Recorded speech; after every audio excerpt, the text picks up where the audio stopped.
Include adalah salah satu pengarah preprosesor direktif yang tersedia pada C++. Preprosesor selalu dijalankan terlebih dahulu pada saat proses komplikasi terjadi. Bentuk umumnya adalah hashtag include nama underscore library, tidak diakhiri dengan tanda semikolon, karena bentuk tersebut bukanlah suatu bentuk pernyataan tetapi merupakan preprosesor direktif.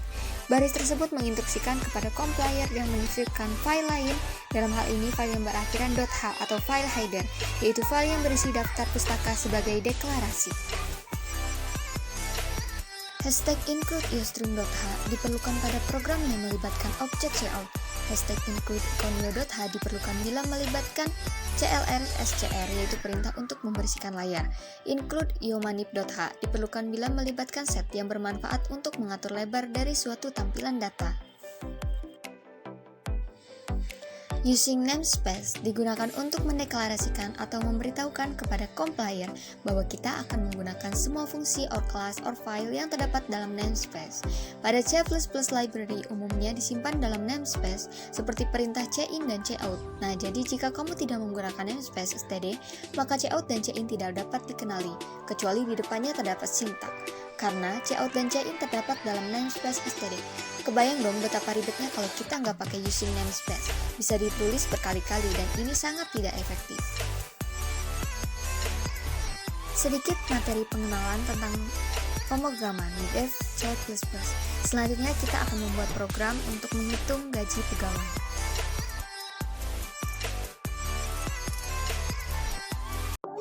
Di sini kita akan membuat headernya terlebih dahulu, yaitu menggunakan hashtag include iostream dan hashtag include conio.h. Di sini kita akan menuliskan program ini dengan penulisan seleksi dengan switch case.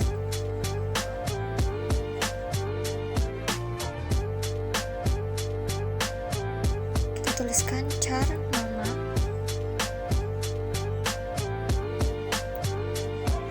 kemudian golongan, semikolon, kemudian integer, jam, upah, jam underscore lembur.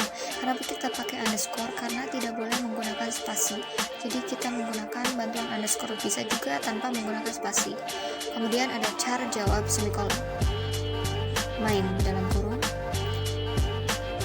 kurawal. Kemudian kita menggunakan do karena kita akan menggunakan while di akhir program. Kemudian sistem dalam kurung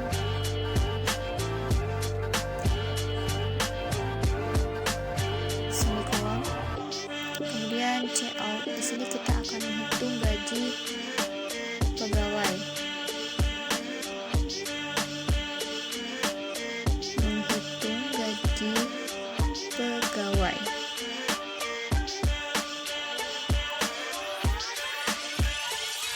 Kita bisa menggunakan sama dengan untuk membatasi kalimatnya.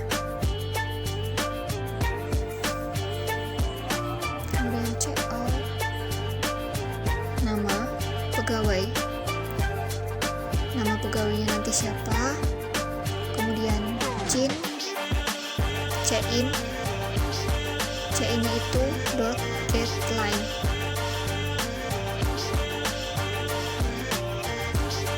.getLine nama, 32. Kemudian kita cout kembali. Di situ ada golongannya itu A sampai D. Nanti kita bisa pilih golongan A sampai D. Kemudian cin memakai huruf kecil semua ya. Cinnya itu adalah golongan cin. Coutnya kita tulis lagi, yaitu jam kerja. Kemudian cin adalah jam semikolon. Kemudian di sini kita akan memakai if else. If-nya itu jika jamnya lebih dari 48, jam underscore lemburnya itu atau jam lemburnya sama dengan jam dikurangi 48. Kita melihat dari flowchart yang ada di modul 6. Kemudian else, kemudian jam lembur sama dengan 0 semikolon. Dan kita di sini akan menggunakan switch atau golongan. Di sini switch expression harus ditulis dalam tanda kurung atau golongannya. Kemudian kurung kurawa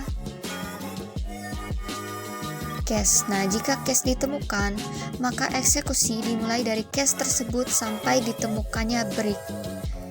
Case dicek secara berurutan. Case A, upah sama dengan 4.000, jamnya sama dengan jam dikali upah. Untuk jamnya itu sama dengan jam dikali upah untuk setiap case A sampai D.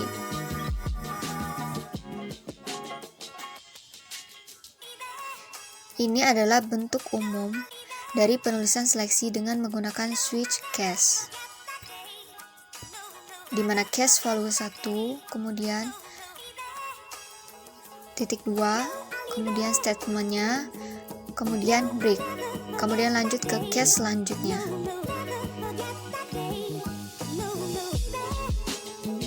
Case B-nya itu sama saja, upahnya sama dengan 5.000, untuk jamnya sama dengan jam dikali upah, semikolon.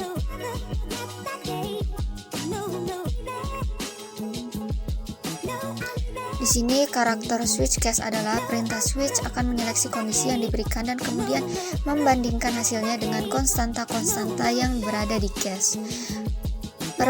Pembandingan akan dimulai dari konstanta 1 sampai konstanta terakhir jika hasil dari kondisi sama dengan nilai konstanta tertentu.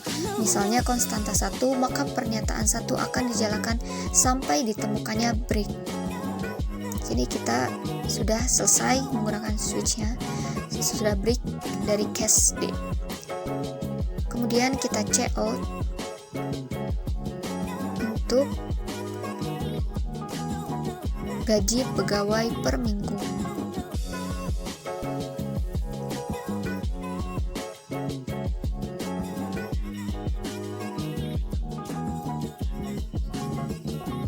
Check out gaji pegawai per minggu.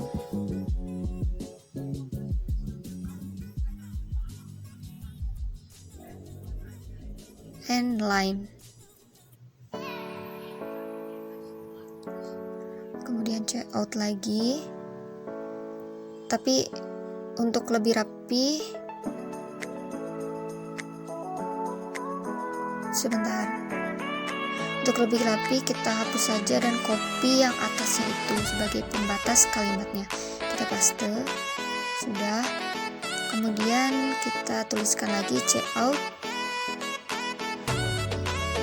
ketik 2 nama.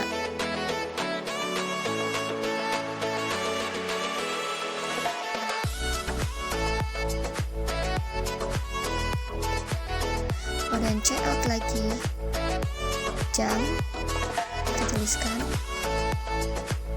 itu untuk check outnya, jam underscore lembur, kemudian jam lembur dan end line, ataupun semikolon juga bisa. Kemudian kita tambahkan lagi check out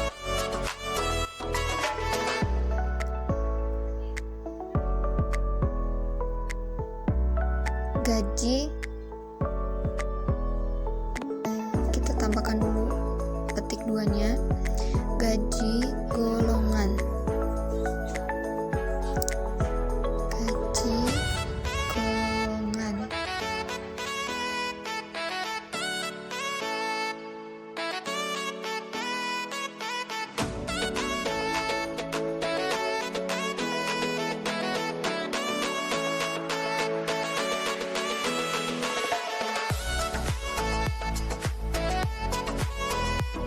Oh iya, dalam seleksi atau selection itu dalam bahasa pemrograman adalah suatu program untuk mengambil keputusan berdasarkan suatu kondisi. Masalah yang dapat diselesaikan dengan sekuensi saja, biasanya hanya satu masalah kecil yang berdiri sendiri.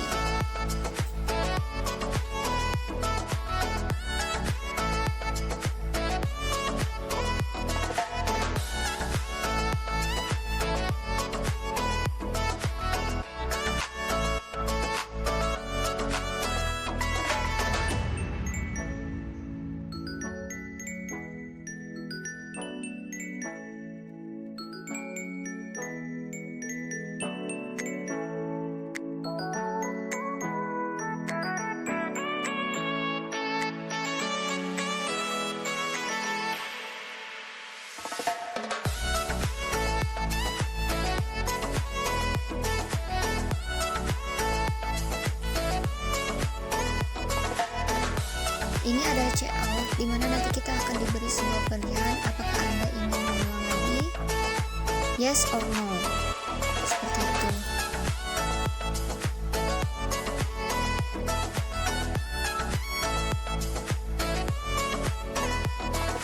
Dan check-in-nya kita tuliskan jawab, semikolon. Kemudian kita tulis while, jawab, agar nanti ketika kita menuliskan yes, maka program akan kembali lagi atau mengulang lagi. Jika kita ketikkan no, maka program akan berhenti.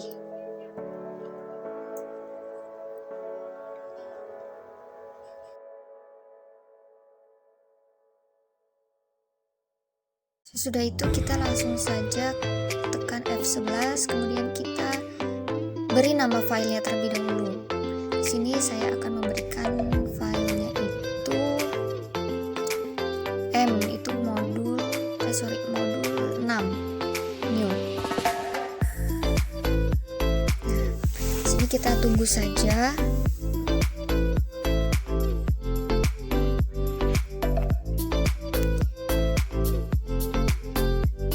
Kemudian ini adalah outputnya. Ada menghitung gaji pegawai. Di sini nama pegawainya silahkan ketik bebas. Di sini saya mengambil Aurel. Golongannya adalah A, jam kerjanya 56. Maka di sini sudah ada gaji pegawai per minggu, nama Aurel, jam lembur 8 jam, gaji golongan RP 4000, gajinya itu 232.000. Anda ingin mengulang